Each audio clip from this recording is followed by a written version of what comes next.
ونصلي على رسوله الكريم اما بعد فاعوذ بالله من الشيطان الرجيم بسم الله الرحمن الرحيم انا نحن نزلنا الذكر وانا له لحافظون وقال تعالى في مقام آخر ان هذا القرآن يهدي للتي هي اقوم وقال تعالى في مقام آخر وننزل من القرآن ما هو شفاء ورحمة للمؤمنين وقال النبي صلی اللہ علیہ وسلم خیرکم من تعلم القرآن وعلمہ او کما قال علیہ الصلاۃ والسلام صدق اللہ مولانا العظیم وصدق رسولہ النبی الامی الکریم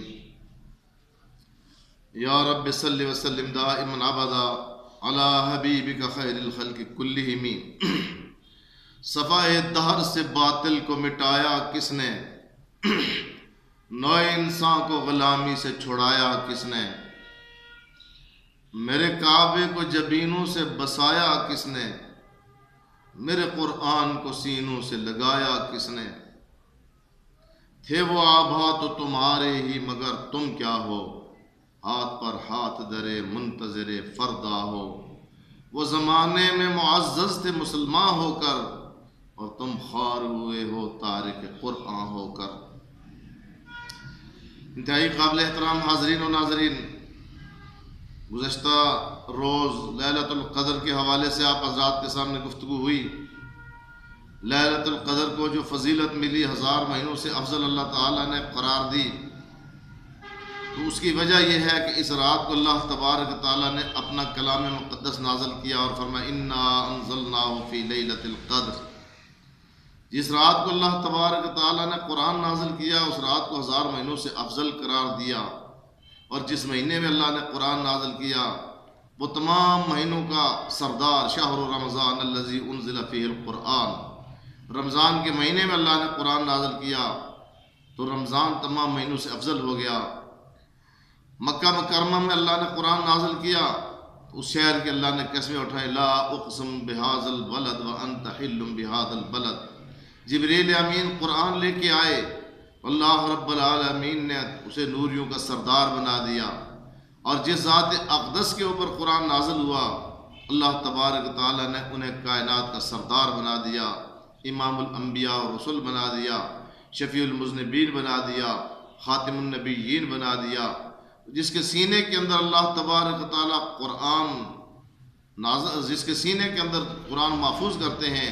جو آدمی قرآن کو یاد کرتا ہے، اللہ کے محبوب نے فرمایا خیرکم من تعلم القرآن وعلمہ، تو میں بہترین شخص وہ ہیں، بہترین لوگ وہ ہیں جو قرآن پڑھے اور قرآن کو پڑھائے۔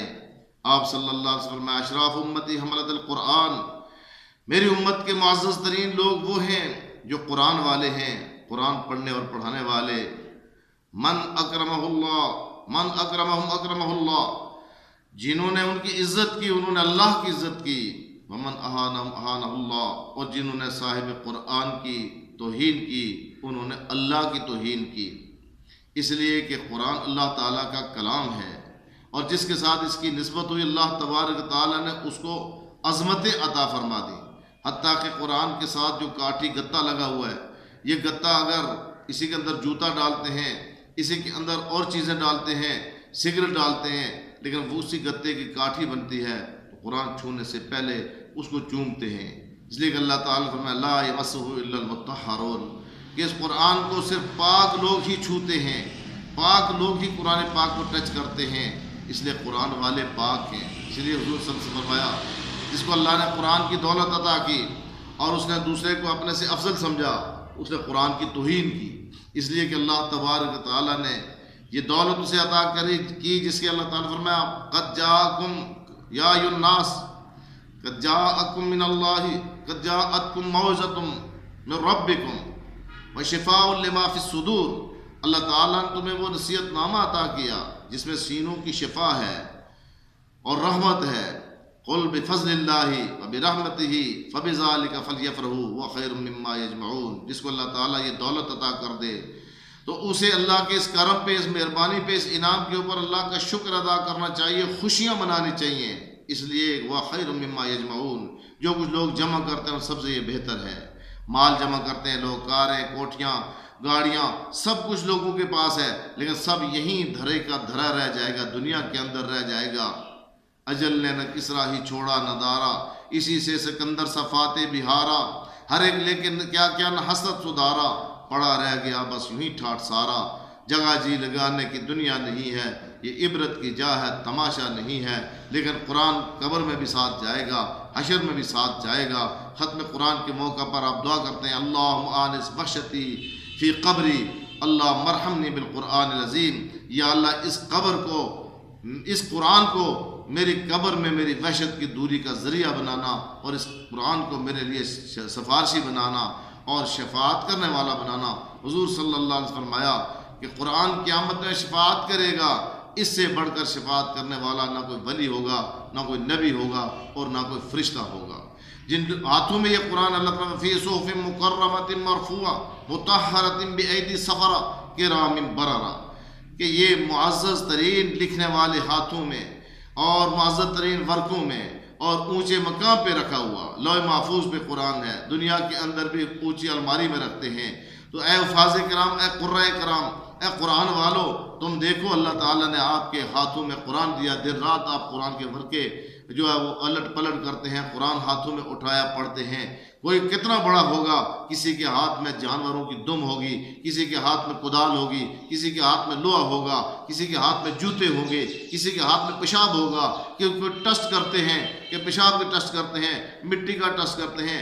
کوئی اگر جیالوجی والا ہو، بیالوجی والا ہو، کوئی زوالوجی والا ہو، تو یہ سارے کے سارے ان کے ہاتھ میں دن رات کیا ہے، وہ بھی ایک ریسرچ ہے، ان کا کام ہے، میں برا نہیں کہتا، لیکن یہ تم اپنی قسمت کے اوپر ناز کرو۔ ذالک فضل اللہ یؤتی من یشاء، این سعادت بزور بازو نیست تا نہ بخشد خدائے بخشندہ۔ اللہ تعالیٰ نے آپ کو اس قابل بنایا ہے کہ اللہ تعالیٰ کا کلام دن رات آپ کی گود میں ہے، آپ کے ہاتھوں میں ہے، آپ اسی کو پڑھتے ہیں، اسی کی تلاوت کرتے ہیں، جو قرآن کو لکھتے ہیں، اس کا ترجمہ لکھتے ہیں، اس کی تشریح لکھتے ہیں، اس کی تفسیر بیان کرتے ہیں۔ تو قرآن والے وقت بہت کم ہے۔ حضور صلی اللہ علیہ وسلم نے فرمایا کہ حافظ قرآن اپنے خاندان کے 10 آدمیوں کو لے کر جنت میں جائے گا، اس کے والدین کو سنہری تاج پہنایا جائے گا۔ حافظ قرآن کو کہا جائے گا اقرا ورتقی ورتل کما ترتل فی الدنیا، تو قرآن پڑھتا جا اور جنت کے درجے چڑھتا جا، جہاں تیرا قرآن ختم ہوگا وہاں تیرا مقام ہوگا۔ اس لیے بزرگوں نے کہا ایک حافظ قرآن کی وجہ سے 13 آدمی جنت میں جائیں گے، 10 کو تو وہ سفارش کر کے لے جائے گا، والدین جائیں گے، ایک وہ جائے گا۔ اس لیے ہر خاندان میں ہر 13 بندوں کے بعد ایک حافظ قرآن ہونا چاہیے۔ اللہ تعالیٰ آپ کو اور مجھے قرآن پاک کے ساتھ محبت اور قرآن کی تلاوت کو حرز جاں بنانے کی توفیق نصیب فرمائے۔ وما علینا الا البلاغ۔